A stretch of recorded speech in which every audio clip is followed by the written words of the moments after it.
نحمده ونصلي على رسوله الكريم أما بعد فأعوذ بالله من الشيطان الرجيم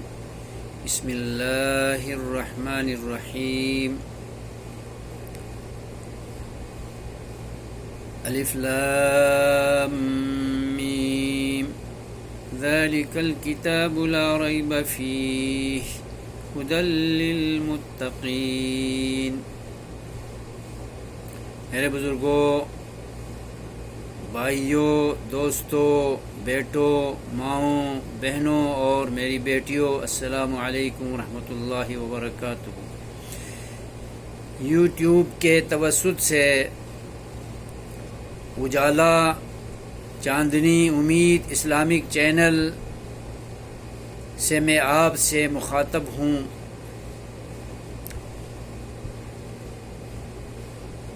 میرے بزرگوں، دوستوں، ماؤں، بہنوں اور بیٹیوں، آج میں آپ سے جو گفتگو کرنے جا رہا ہوں اس کا تعلق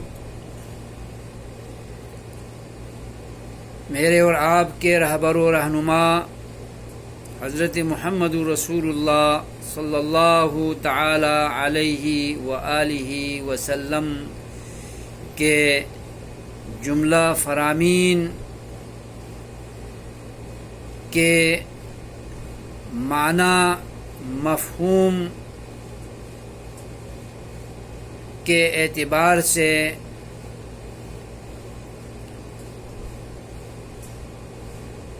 آپ کے فرامین کی 4 اقسام ہونا بتانا چاہتا ہوں۔ نبی پاک صلی اللہ تعالی علیہ وسلم نے اپنی نبوت کے 23 سالہ دور میں اول وحی سے لے کر جو آپ پر غار حرا میں ہوئی تھی، وہاں سے لے کر آپ کی رحلت کے آخری دن تک، آپ کے دنیا سے چلے جانے کے آخری لمحے تک جو کچھ بھی آپ نے ارشاد فرمایا، جو بھی آپ کے اقوال ہیں، آپ کے افعال ہیں، آپ کی پسندیدہ عادات ہیں، زندگی کے تمام شعبوں سے جو بھی آپ کے فرامین، اقوال، افعال، تقریرات اور عادات مبارکہ سے وابستہ امور ہم تک روایت ہو کر نسل در نسل پہنچی ہوئی ہیں اور کتب احادیث میں مدون ہیں، مرتب ہیں، جن کے نتیجے میں ہم اپنے عقیدے پر قائم ہیں اور دین اسلام پر عمل پیرا ہیں۔ ان تمام احادیث نبویہ، سنت نبویہ کے معانی، مفاہیم کے اعتبار سے 4 قسمیں ہیں۔ یہ ہم میں سے ہر ایک کے علم میں ہونا چاہیے۔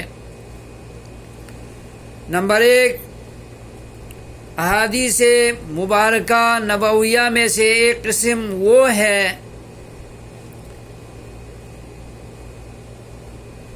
جو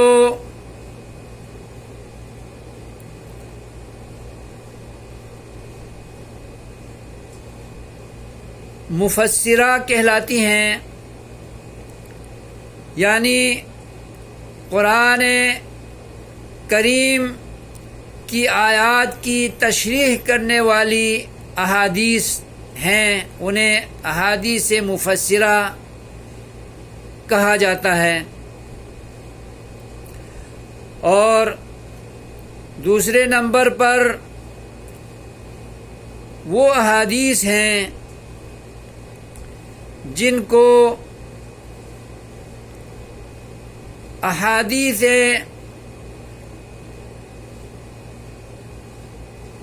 مفضلہ کہتے ہیں، یعنی قرآن کریم میں اللہ تبارک و تعالی نے جن مسائل و احکام کو، جن امور کو بیان کیا ہے، جن عبادات کو ذکر کیا ہے،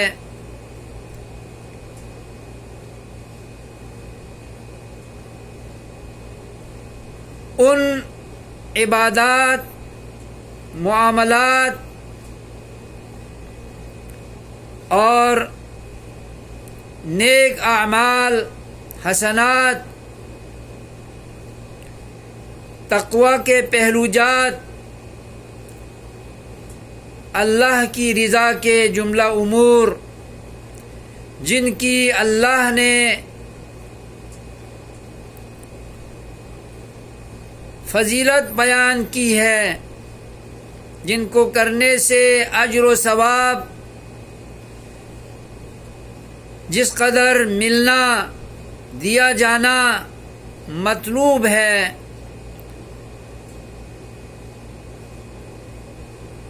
ان قرآنی آیات اور اوامر و نواہی سے متعلق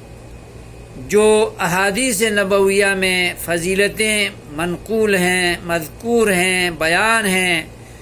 اس قسم کی احادیث کو احادیث مفضلہ کہا جاتا ہے۔ اور تیسرے نمبر پر بہت سی احادیث وہ بھی ہیں جو قرآن کریم میں موجود عقائد، احکام و مسائل، اوامر و نواہی اور جملہ امور کی تائید کرنے والی ہیں، ان کی تصدیق کرنے والی ہیں۔ نبی پاک نے ان قرآنی احکامات، عقائد، امور دین کی نبی پاک نے تائید فرمائی ہے۔ قرآن کی تصدیق میں آپ نے جو ارشادات فرمائے ہیں، جو عملی طور پر آپ نے کردار اپنائے ہیں، ان کو احادیث مؤیدہ کہا جاتا ہے۔ اور چوتھے نمبر پر وہ تمام احادیث جو اسلام کے ان احکام کو بیان کرنے والی ہیں، ان عقائد کو بیان کرنے والی ہیں، ان اوامر و نواہی کو بیان کرنے والی ہیں جو اللہ تبارک و تعالی نے اپنے کلام پاک قرآن مجید میں بیان نہیں کیا ہے، ذکر نہیں کیا ہے، جن کا ذکر، جن کا بیان، جن کی تشریح، جن کی توضیح، جن کی وضاحت احادیث نبویہ میں موجود ہیں۔ اللہ نے اپنے نبی کی احادیث کو، ان امور کو بیان کرنے کی ترجمان ٹھہرایا ہے۔ ان تمام احادیث کو احادیث مبینہ کہا جاتا ہے۔ یہ احادیث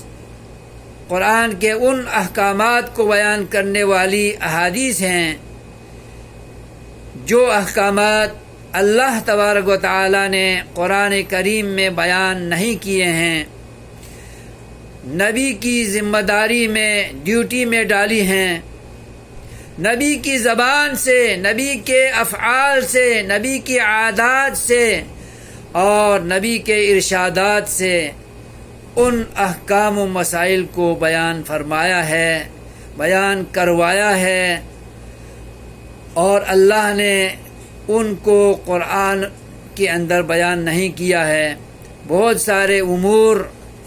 حلال حرام کے پہلو جات سے بھی تعلق رکھتے ہیں جن کو اللہ نے اپنے کلام پاک میں بیان نہیں کیا، اور ان احکام کو، ان حلال و حرام کے پہلو جات کو بیان کرنا اپنے آخر الزمان پیغمبر ختم المرسلین خاتم النبیین رحمت للعالمین کی ذمہ داری میں رکھا تھا۔ ان تمام احادیث کو احادیث مبینہ کہا جاتا ہے، یعنی وہ احادیث جو قرآن کے ان احکام و مسائل کو بیان کرتی ہیں جو سرے سے قرآن کریم میں اللہ نے ذکر نہیں کیا ہے اور اپنے نبی کی ذمہ داری اور ڈیوٹی میں شامل کر کے آپ سے کہلوائی ہیں، آپ کے ذریعے ان کی تشریح، توضیح اور وضاحت، صراحت اور ذکر نبی پاک سے کروایا ہے۔ ان تمام احادیث کو احادیث مبینہ کہا جاتا ہے۔ یہ چاروں اقسام حجت ہیں، اور ان کو تسلیم کرنا، ان پہ عمل کرنا، ان کے مطابق ہر مسلمان کو عمل کرنا، عقیدہ ان سے حاصل کرنا، حلال و حرام کو ان کی بنیاد پر سمجھنا اور اپنانا لازمی ہے، خواہ وہ عقائد سے تعلق رکھتی ہوں، خواہ وہ عملیات سے تعلق رکھتی ہوں، خواہ وہ عبادات سے تعلق رکھتی ہوں، خواہ وہ حلال و حرام، جائز اور ناجائز سے تعلق رکھتی ہوں، زندگی کے کسی بھی شعبے سے تعلق رکھتی ہوں۔ وہ احادیث جو قرآن کریم میں جن مسائل کا وجود سرے سے اللہ نے بیان نہیں کیا ہے اور اپنے نبی کی ذمہ داری میں ڈالی تھی، اور آپ کے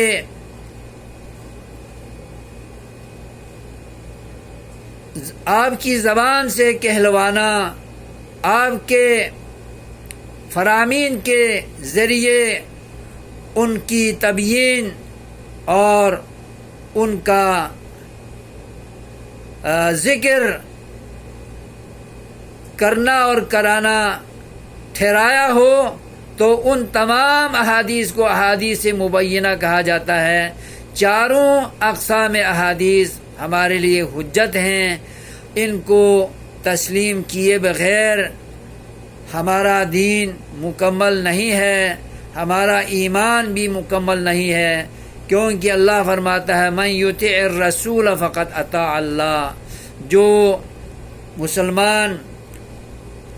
اپنے پیغمبر کی اطاعت کرے گا، ان کے فرامین کو تسلیم کرے گا، ان کے فرامین کے مطابق عمل کرے گا، اپنی زندگی کو گزارے گا، عقائد کو اپنائے گا، عملیات عبادات کو اپنائے گا، معاملات کو نمٹائے گا، اور نبی پاک صلی اللہ علیہ وسلم کی اطاعت میں ہر کام کرے گا، اوامر پہ عمل پیرا ہوگا اور نواہی سے بچے گا،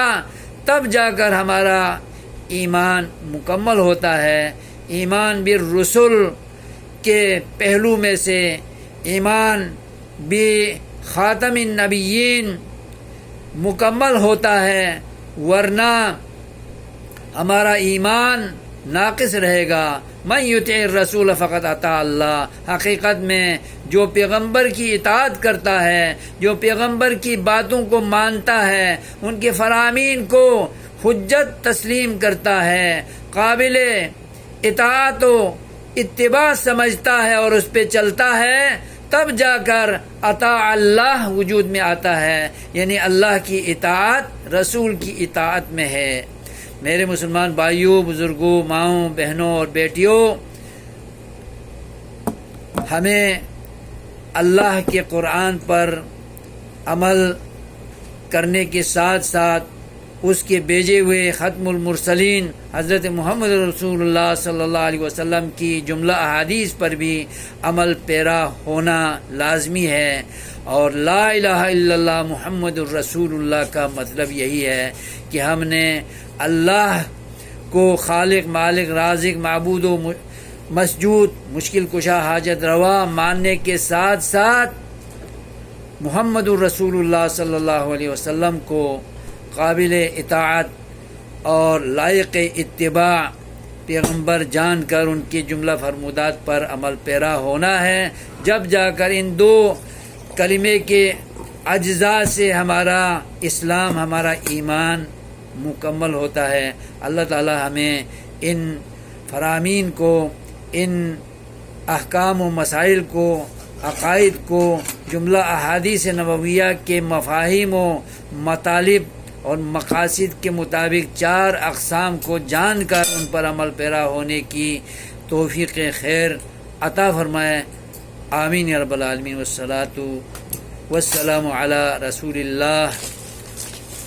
وسلم علیہ تسلیما کثیرا کثیرا۔